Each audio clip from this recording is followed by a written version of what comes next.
Hello and very good morning to all of you. Welcome to BPSC concept वाला। आज हमारा 16 फरवरी है और हम लोग आज इंडियन एक्सप्रेस में जो भी इम्पॉर्टेंट न्यूज़ है, इम्पॉर्टेंट आर्टिकल्स हैं, उसको हम कवर करेंगे। सो ये सबसे पहला पेज हमारा वर्ल्ड का है। इसमें से हमारे एग्ज़ाम के लिए कोई भी इम्पॉर्टेंट वैसा है नहीं, सब कुछ जो कि एग्ज़ाम में डायरेक्टली आए इनडायरेक्टली आए। तो सबसे पहले हम हेडलाइन पे आते हैं। तो ये है हमारा हेडलाइन और आज सिर्फ और सिर्फ एक ही चीज़ न्यूज़ में छाया हुआ है, वो है हमारा इलेक्टोरल बॉन्ड। तो इलेक्टोरल बॉन्ड हमारे एग्ज़ाम के लिए जितना ज़रूरी है प्रीलिम्स के हिसाब से और मेंस के पर्सपेक्टिव से, उसको हम कॉम्प्रिहेंसिवली आपको समराइज करके एक जगह बता देंगे। क्योंकि हर एक पेज में आप देखेंगे तो ये जो न्यूज़ आर्टिकल्स है, एडिटोरियल पेज में भी देखेंगे तो उसी पे किया गया है, लिखा गया है इलेक्टोरल बॉन्ड के बारे में। बाकी भी न्यूज़पेपर पेजेस में देखेंगे तो आप इलेक्टोरल बॉन्ड के बारे में दिया गया, बाकी सारा का सारा पॉलिटिकल न्यूज़ है। तो आपको हम शॉर्ट में पहले जो पॉलिटिकल न्यूज़ है वो दिखा दे रहे हैं, जो कि इंपॉर्टेंट नहीं है। उसके बाद हम आपको ग्रेट डिटेल में वेरी कॉम्प्रिहेंसिवली इलेक्टोरल बॉन्ड कब से शुरू हुआ, उसमें क्या दिक्कत था, कौन लाया, कैसे लाया, क्यों हटाया गया, कौन कौन हटाए, कितना बोर्ड था, सब बताया जाएगा। ठीक है, तो ये देखिए, ये तो हमारा इलेक्टोरल बॉन्ड का ही हो गया, सब कुछ इलेक्टोरल बॉन्ड का है। ये क्विड प्रो इलेक्टोरल बॉन्ड का ही है। ठीक है, ये देखिए, ये सब पॉलिटिकल न्यूज़ है। यहाँ पे इंपॉर्टेंट क्या हो जाता है प्रीलिम्स के लिए कि अभी आपको बताए थे कि प्राइम मिनिस्टर मोदी जो कहाँ गए थे, वो मिले हैं कतर के इमीर ऑफ कतर शेख तमीम बिन हमद अल थनी, दोहा में मिले हैं। तो ये नाम याद रखिएगा, मे भी पूछ दे एग्जाम में कि इमीर ऑफ कतर कौन है, तो शेख तमीम बिन हमद अल थनी, दोहा के रहने वाले हैं ये। ठीक है, ये इंपॉर्टेंट है। बाकी पीएम मोदी थैंक्स बोले हैं कि जो 8 नेवी मैन को छोड़ दिया गया है उसके लिए। बाकी ये सरफराज का है, उनका फैमिली, ये सब इंपॉर्टेंट नहीं है, ये सब हमारा इलेक्टोरल बॉन्ड का ही आपको हम कॉम्प्रिहेंसिवली वहाँ बताते हैं पेज पे। ये सब इंपॉर्टेंट न्यूज़ है नहीं, इंपॉर्टेंट न्यूज़ आर्टिकल कुछ नहीं है। ठीक है, यहाँ देखिए, ये जो है एक विकसित हरियाणा और विकसित भारत का एक ऐड है, जो कि हरियाणा के एग्ज़ाम के लिए इंपॉर्टेंट है, हमारे लिए इंपॉर्टेंट है नहीं। ठीक है, ये प्रशांत भूषण उसी के बारे में बोल रहे हैं। ठीक है, इलेक्टोरल बॉन्ड ही है। यहाँ पे देखिए, महाराष्ट्र का जो गवर्नमेंट है वो प्राइवेट स्कूल में जो 25% कोटा होता था मैंडेटरी, कि जो बच्चे होंगे नर्सरी से लेके क्लास 1 तक की, जो भी बैकवर्ड सेक्शन के होंगे, उनको राइट टू एजुकेशन के तहत एडमिशन दिया जाएगा। लेकिन महाराष्ट्र गवर्नमेंट ने क्या कहा है कि अगर प्राइवेट स्कूल जो है with in the radius of 1 kilometre, by the way मान लीजिए यहाँ पे सरकारी स्कूल है, गवर्नमेंट स्कूल है, और इसके रेडियस 1 किलोमीटर के रेडियस में अगर कोई प्राइवेट स्कूल है, तो that school is not bond under RTE, right to education. ठीक है, बस यही ध्यान रखिए कि कौन से गवर्नमेंट ने इंप्लीमेंट किया है, वो है महाराष्ट्र गवर्नमेंट की obligated to provide admission for right to education quota. तो वो अगर 1 किलोमीटर के हिसाब, अगर कोई सरकारी स्कूल है और उसके 1 किलोमीटर रेडियस के अंदर कोई प्राइवेट स्कूल भी है, that private school is not liable to admit the 25% of quota, है ना। क्योंकि सर वो उनका कहना है कि सरकारी स्कूल जब है ही तो वहाँ पढ़ेंगे ना, यहाँ कोटा देने का नीड नहीं है। बाकी पॉलिटिकल न्यूज़ है ये सब सारा का सारा पॉलिटिकल न्यूज़ है। ये एक है, ये मोदी सरकार की गारंटी के हिसाब से स्ट्रीट वेंडर के लिए आत्मनिर्भर स्ट्रीट वेंडर लाया गया है। Disbursement of PM Svanidhi loan जो दिया गया उसका डिसबर्समेंट के लिए है। इसमें क्या क्या है, PM street vendor Atmanirbhar Nidhi, PM Svanidhi जिसका फुल फॉर्म है, कभी कभी एग्जाम में ना आपसे पूछ देगा पीएम स्वानिधि, है ना, stands for what, stands for so PM street vendors Atmanirbhar Nidhi. ठीक है, ये स्ट्रेंथन किसको करेगा, स्ट्रीट वेंडर अक्रॉस इंडिया। इसमें क्या क्या है, unlocking opportunity for a street vendor with a special micro credit facility, street vendor can secure loan up to 10,000, है ना, अपॉन टाइमली रिपेमेंट। अगर आप समय पे 10,000 का आपको लोन मिला, और अगर आपका क्या बोलते EMI है, वो अगर आप टाइम पे कर देते हैं तो access higher loan amount of 20,000 and 50,000। कहने का मतलब क्या है कि आपको शुरू में 10,000 का लोन दिया जाएगा। टाइमली EMI अगर आप भरते हैं तो ये लोन बाद में आपको 20,000 से लेके 50,000 तक भी दिया जाएगा, और 80 लाख लोन डिसवर्स किया जाएगा। टोटल 10,678 करोड़ रुपया डिसवर्स किया जाएगा। स्कीम कौन सा है, आत्मनिर्भर स्ट्रीट वेंडर। ठीक है, पीएम स्वनिधि के हिसाब से। बस ये ध्यान रख लीजिएगा। चीफ गेस्ट कौन होंगे, हरदीप सिंह पुरी होंगे। और कोई न्यूज़ है नहीं, बाकी सब यही है, मुर्गा लड़ाओ चुनाव जीतो योजना। ये आइए कलम से क्रांति वाले पेज में, इसमें भी वही है कि डेमोक्रेसी का गार्जियन एंगल, ये एस वाई कुरैशी साहब ही सब ये फॉर्मर चीफ इलेक्शन कमिश्नर रह चुके हैं, उन्होंने ही लिखा है। तो ये सब वही है, जब हमको डिटेल में अभी बताएंगे 2 मिनट में तो आपको सब क्लियर हो जाएगा। ये हेरिटेज पे हमारे लिए इंपॉर्टेंट है नहीं। बाकी आरटीआई का है तो आरटीआई के बारे में आपको बता देते हैं, क्योंकि आगे भी हमारे लिए ये इंपॉर्टेंट हो जाता है। तो सबसे पहले हम देखेंगे आरटीआई। आरटीआई का फुल फॉर्म क्या होता है? पेन मोटा हो रहा है। आरटीआई का फुल फॉर्म क्या होता है? Right to information. ठीक है, ये कब आया? ये कमेंस कब हुआ? 13 अक्टूबर 2005 में।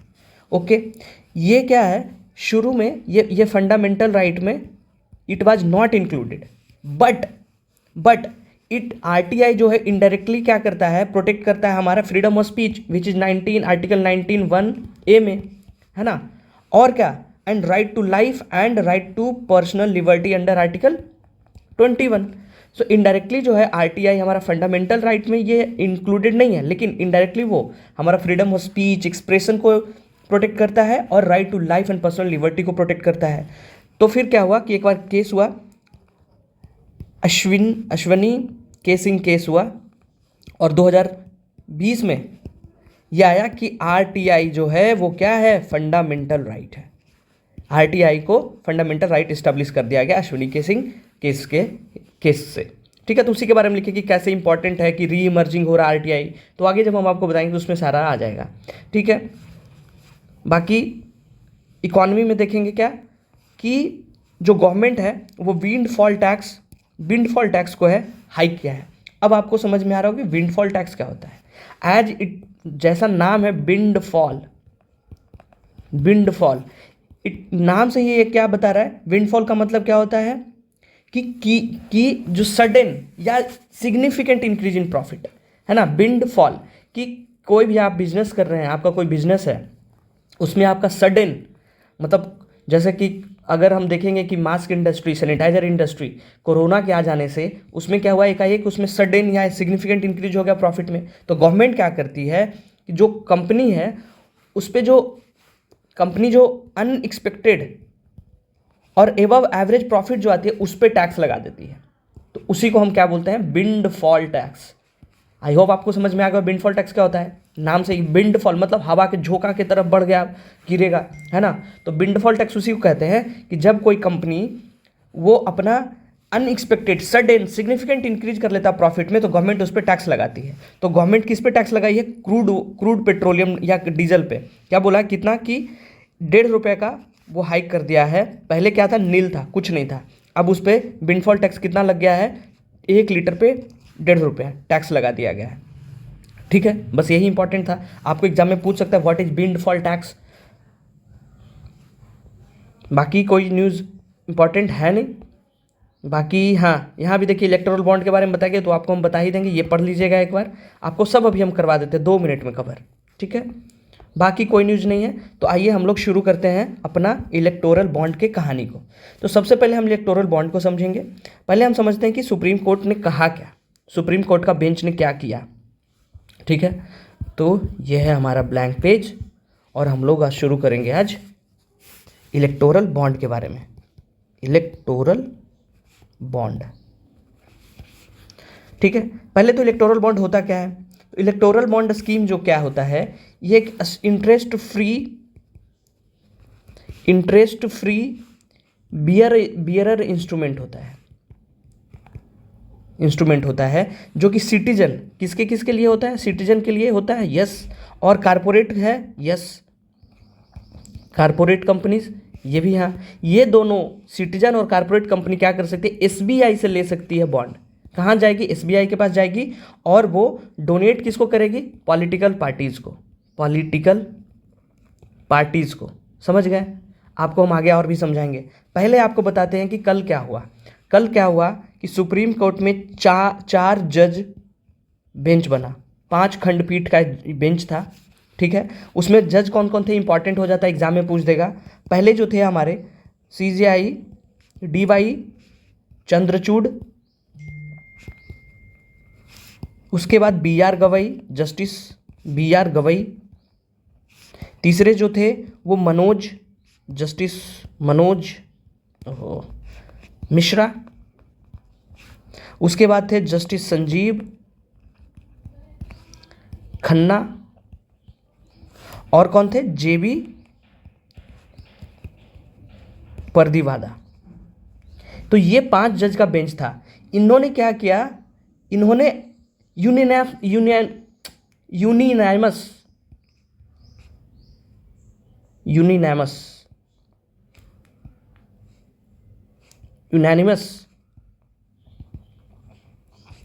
जजमेंट दिया। यूनानिमस जजमेंट का मतलब क्या होता है कि पांचों का पांचों एक ही कंक्लूजन पे आए। ठीक है, आप कभी सुनते होंगे कि 3-2 पे हुआ कि जिन 3 लोग एक तरफ वोट दिए और 2 लोग एक तरफ वोट दिए। 4-1 हुआ कि 4 लोग एक तरफ वोट दिए और 1 लोग एक तरफ वोट दिए। लेकिन ये जो जजमेंट आया वो क्या था, यूनानिमस था। यूनानिमस का मतलब कि 5 के 5 जज जो है एक ही कंक्लूजन पे आए कि हाँ ये अनकॉन्स्टिट्यूशनल है तो है। ठीक है, अब इन्होंने क्या कहा कि पॉलिटिकल पार्टीज़ को जो है फंडिंग जो है वो ज़रूरी है। फंडिंग क्यों ज़रूरी है, किसको ज़रूरी है, पॉलिटिकल पार्टीज़ को, पॉलिटिकल पार्टीज़। अब पॉलिटिकल पार्टी किसको कहते हैं, पॉलिटिकल पार्टी क्या होता है, एक ना ग्रुप होता है, a group of people who contest election, right. A political party किसको कहेंगे, उसी को कहेंगे ना कि ग्रुप ऑफ पीपल होंगे जो कि कॉन्स्टिट्यूशनल या डेमोक्रेटिक मीन्स से क्या करेंगे, डेमोक्रेटिक मीन्स और कॉन्स्टिट्यूशनल मीन्स से क्या करेंगे, इलेक्शन में कंटेस्ट करेंगे, उसी को हम पॉलिटिकल पार्टी बोलेंगे। तो इनको फंडिंग चाहिए। फंडिंग चाहिए क्यों, पोस्टर के लिए चाहिए, बैनर के लिए चाहिए, उनके ट्रांसपोर्टेशन के लिए चाहिए, और आपको पता ही है बहुत तरह का चीज़ होता है जो बांटना होता है उनको, इसके लिए चाहिए। तो इसके लिए बोले कि फंडिंग जरूरी है। लेकिन किसके थ्रू अभी तक फंडिंग कैसे मिलता था कि एक बॉन्ड है, आप आदमी हैं, आप कोई हैं पर्सन, तो वो क्या करेंगे कि 1,000 से लेके 1 करोड़ से भी ऊपर तक का पैसा आप इसमें फंड डोनेट कर सकते हैं। तो आप जाएंगे कहाँ, एसबीआई के ब्रांच में गए और आप क्या करेंगे, सपोज आप हैं पर्सन ए, ये जाएगा एसबीआई। अब आप किसके थ्रू, चेक के थ्रू या तो इलेक्ट्रॉनिक ट्रांसफ़र के थ्रू आप क्या करेंगे, एसबीआई में आपको जितना भी इच्छा है 1,000 से लेके you can say infinite, right. आप ये चेक को कहाँ एसबीआई से लेंगे, बॉन्ड क्या होता है, काइंड ऑफ एक पेपर जैसा रहेगा, उस पर आप एक इसमें लिखा रहेगा कि ये है और इतने रुपए का ये बॉन्ड है, वो बस ये पीस ऑफ पेपर होता है बॉन्ड। ठीक है, वो आप कहाँ जाके फिर दे देंगे, पॉलिटिकल पार्टी को दे देंगे। ये कोई पॉलिटिकल पार्टी है मान लिया जाए। अब कौन से पॉलिटिकल पार्टी इलेक्टोरल बॉन्ड ले सकते हैं ये भी आपको हम बताएंगे। तो पॉलिटिकल पार्टी को दे देंगे। पॉलिटिकल पार्टी क्या करेगी, विद इन 15 डेज, 15 दिन के अंदर ही अंदर उसको इन कैश करवाएगी। और अगर 15 दिन के अंदर नहीं कैश करवाएगी तो ये बॉन्ड ऐसा नहीं है कि ये जो है आपके पास रिटर्न हो जाएगी। ये बॉन्ड कहाँ चला जाएगा, ये बॉन्ड चला जाएगा प्रधानमंत्री नेशनल रिलीफ फंड में। ठीक है, ये ध्यान रखिएगा कि 15 दिन के अंदर कोई भी पॉलिटिकल पार्टी अगर उस बॉन्ड को अपने पार्टी के अकाउंट में इन कैश नहीं करवाती है तो वो पैसा कहाँ, वो बॉन्ड जो है कहाँ ट्रांसफर हो जाएगा, PMNRF, prime minister national relief fund में चला जाएगा। और ये और सिर्फ एक ही बैंक देने का पावर है, वो है SBI। ठीक है, अब ये पॉलिटिकल पार्टी कौन सी होगी जो कि बॉन्ड, इलेक्टोरल बॉन्ड ले सकती है। तो आपको एक सुने होंगे ROP एक्ट, है ना, रिप्रेजेंटेशन ऑफ पीपल एक्ट 1951, जिसको रोपा भी हम लोग बोलते हैं या RP एक्ट बोलते हैं। ठीक है, इसके हिसाब से बताया गया कि कौन सी पॉलिटिकल पार्टी ले सकती है जो कि लास्ट जनरल इलेक्शन जो हुआ होगा उसमें वो 1% वोट अगर सिक्योर करती है, secured not less than 1% of vote pulled in last general election, then that party is liable to take the electoral bond। समझ में आ गया आपको। अब इलेक्टोरल बॉन्ड ले सकती है तो गवर्नमेंट को दिक्कत क्या हो गया, गवर्नमेंट ने क्या कहा, सुप्रीम कोर्ट ने क्या कहा कि ये जो है पब्लिक को वायलेट करती है, क्या क्या स्ट्राइक डाउन कर दी। किस लिए, बोला कि उन्होंने कहा कि ये आपको पहले बताते हैं कि ये इलेक्टोरल बॉन्ड जो है लाया कौन था, इलेक्टोरल बॉन्ड लाया कौन था, उसके बाद आपको बताएंगे कि क्यों उसको हटाया गया। तो इलेक्टोरल बॉन्ड जो है वो जेटली साहब के द्वारा लाया गया था। ठीक है, इलेक्टोरल बॉन्ड जो है वो जेटली साहब के द्वारा लाया गया था, 2017 में इंट्रोड्यूस किए थे बजट में। उस समय के फाइनेंस मिनिस्टर जेटली साहब, उन्होंने इंट्रोड्यूस करवाया था इलेक्टोरल बॉन्ड को। वो क्या बोल के लाए थे कि जो ये जो हमारा जो इलेक्टोरल बॉन्ड है वो क्या करेगा, वो क्लींस करेगा सिस्टम को, पॉलिटिकल फंडिंग को, ये कंट्री में जो ये कंट्री में ट्रांसपेरेंसी लाएगा इलेक्ट्रॉनिक फंडिंग में, ये सब में। तो ये 2 जनवरी 2018 को अनाउंस किए पार्लियामेंट में और ये आ गया, ठीक है। लेकिन उसके 6 साल बाद अभी कल 15 फरवरी 2024 को क्या हुआ कि स्ट्राइक डाउन कर दी ये सुप्रीम कोर्ट ने, strike down by supreme court. क्यों कर दिया गया? सुप्रीम कोर्ट अपना जजमेंट देता है 232 पेज का, ठीक है, और बोला क्या कि ये जो है freedom of speech and expression, article जो कि 19(1)(a) और राइट टू इंफॉर्मेशन, आपको ऊपर अभी बताए थे आरटीआई एक्ट के बारे में, राइट टू इंफॉर्मेशन एक्ट को क्या करता है, वायलेट करता है, ठीक है। तो ये केस कौन किया? जो सुप्रीम कोर्ट किया। तो ये एनजीओ है, एनजीओ का नाम क्या है? Association for democratic reforms, ADR। ये इन्होंने ही 6 साल पहले सुप्रीम कोर्ट में जाके बोला था कि ये जो इलेक्टोरल फंड का जो सिस्टम है, ये जो बॉन्ड लाया जा रहा है वो गलत है। लेकिन उस समय सुप्रीम कोर्ट ने क्या कहा कि नहीं नहीं, जो हो रहा होने दीजिए, 2 साल बाद देखेंगे, उसके बाद देखेंगे। तो अभी कल जो आया इन्हीं के द्वारा। आपको बताते कि ये जो ADR जो एनजीओ है 2002 में इन्होंने ही पास करवाया था कि जो भी कैंडिडेट हैं जो चुनाव लड़ेंगे तो अपना डिटेल देंगे।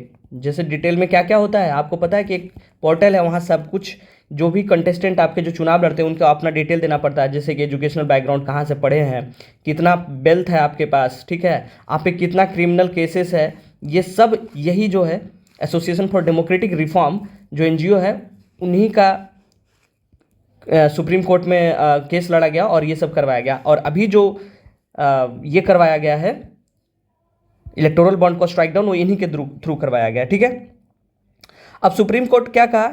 सुप्रीम कोर्ट ने बोला कि फंड जो है जरूरी है पॉलिटिकल पार्टी को, लेकिन जो बॉन्ड है वो राइट टू इन्फॉर्मेशन को ये करता है। उसके बाद बोला कि इलोबरेटिंग क्यू प्रो क्यू, ठीक है, क्विड प्रो, एक टर्म है क्विड प्रो क्यू, ये क्या लैटिन टर्म है। इसका मतलब क्या होता है? इसका मतलब होता है कि आदान प्रदान। आपको अगर हम बहुत आसान भाषा में समझाएं, आदान प्रदान। अगर हम आपको कुछ दिए तो ऑब्वियस सी बात है कि हम आपको कुछ दिए तो आपसे ये लोभ में देंगे कि आप भी हमको कुछ देंगे। मतलब क्या कि एक लिंक होता है, ए लिंक बिटवीन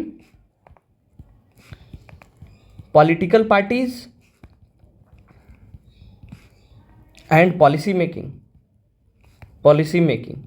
जैसे कि मेरी कोई कंपनी है, हम अपनी कंपनी से इनको डोनेट किए इलेक्टोरल बॉन्ड के थ्रू। ये जैसे अभी की रूलिंग कंपनी है बीजेपी, इसमें हम 1 करोड़ रुपया दिए तो जरूर ऑब्वियस ही बात है कि अगर हम 1 करोड़ देंगे तो हम बीजेपी से या जो रूलिंग गवर्नमेंट उससे कुछ फेवर चाहेंगे। दैट इज क्विड प्रो क्यो, ठीक है।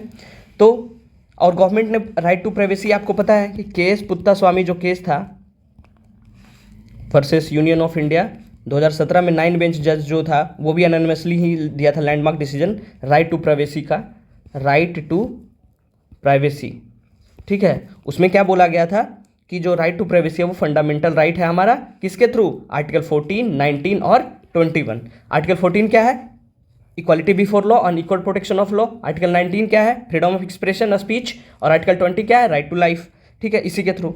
अब क्या था कि इसके तहत जो ये इलेक्टोरल बॉन्ड लाए तो जो जेटली साहब थे वो फाइनेंशियल एक्ट लाए, फाइनेंशियल एक्ट ऑफ 2017। उसमें वो क्या क्या चेंज कर दिया, अमेंडमेंट कर दिए कि उसमें एक कंपनीज एक्ट था, कंपनीज एक्ट 2013 को अमेंड कर दिए।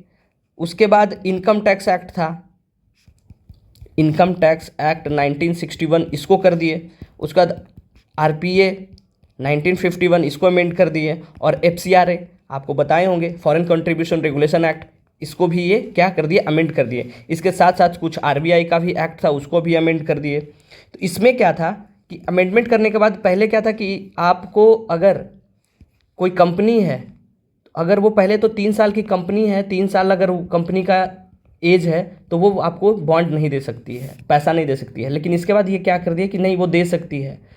वो 3 साल में जो प्रॉफिट है, पहले क्या था कि 7.5% प्रॉफिट का ही आपको इलेक्टोरल बॉन्ड में दे सकती है, मतलब डोनेशन दे सकती है।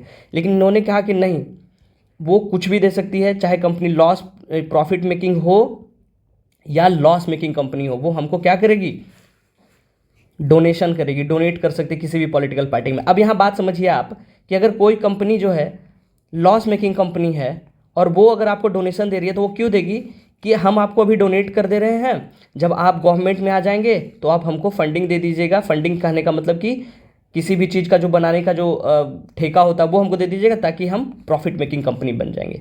तो ये सब क्या था, एक काइंड ऑफ अनकॉन्स्टिट्यूशनल इसी सबको कर दिया गया था। तो इसीलिए जो सरकार थी हमारी, ये सुप्रीम कोर्ट जो था इसने स्ट्राइक डाउन कर दिया। तो आपको हम एक बार फिर से रिवाइज करवा दे रहे कि 5 जज बेंच था, वो अनैनिमसली आपको दिया गया है। किसका किसका, डी.वाई. चंद्रचूड़, बी.आर. गवई, मनोज मिश्रा, संजीव खन्ना और जे.बी. परदीवाला। ठीक है, इसमें क्या था कि पॉलिटिकल फंड को जरूरी है, लेकिन वो बोले क्या कि जो हमारा जो ये जो किसको किसको वायलेट करता है, 2 चीज़ को वायलेट करता है कि freedom of speech of expression and right to information, और freedom of speech and expression. ठीक है, इसमें एसबीआई बैंक जो है वो वहाँ से आप इलेक्टोरल बॉन्ड ले सकते हैं, किसी भी पॉलिटिकल पार्टी को डोनेट कर सकते हैं। इसमें क्या किए थे, जेटली साहब कब लाए थे, कहाँ गया,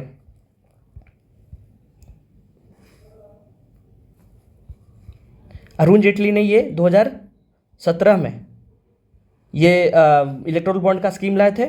ठीक है, जो कि फिर 2018 में ये इंट्रोड्यूस करवा दिए। उसमें वो क्या किए कि फाइनेंशियल एक्ट लाए, जिसमें 2017 का, उसमें ये सारी जो पहले से जो थी उसको क्या कर दिया, वो अमेंड करके पूरा उल्टा सीधा काम करके कि आप कोई भी कंपनी है जो प्रॉफिट लॉस मेकिंग वो भी दे सकती है।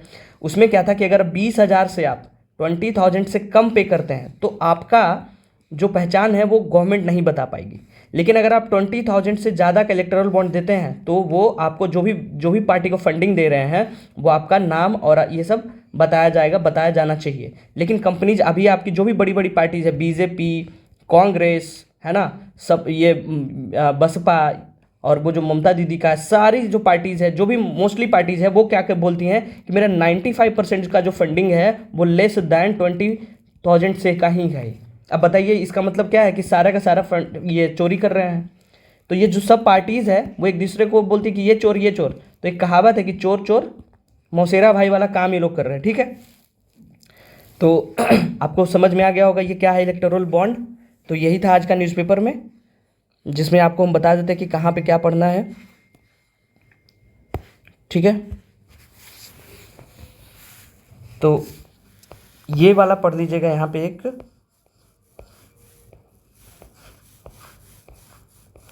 ठीक है। ये पांचों जो ये जस्टिस हैं, justice JB. Pardiwala, Sanjiv Khanna, Chandrachud, BR. Gavai, Manoj Mishra. ठीक है, ये प्रोपोर्शनैलिटी, ये इलेक्टोरल बॉन्ड क्या है वो लिखा हुआ है।